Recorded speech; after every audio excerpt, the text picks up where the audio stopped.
In this video, we will take a look at the bulge deformer. Now let's create a sphere.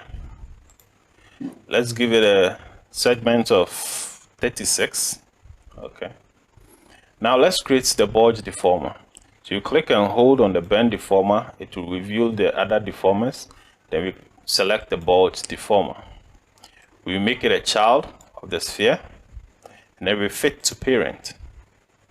Okay. Now what the bulge deformer does is actually it bulges the object. Okay. Either it bulges it out or it bulges it in. Like that. Okay. That is the bulge deformer.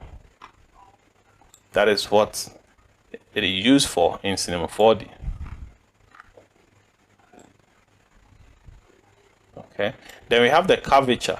The curvature is actually the curve right here. That's the curvature. So 100% you have a smooth curve. When you lower it like this to 0%, you see you don't have a smooth curve anymore. Now the curvature, there's no curvature because it's on 0%. So you see the way it's just straight. So that is what the curvature is for. So this is all about the bulge deformer. See you in the next video.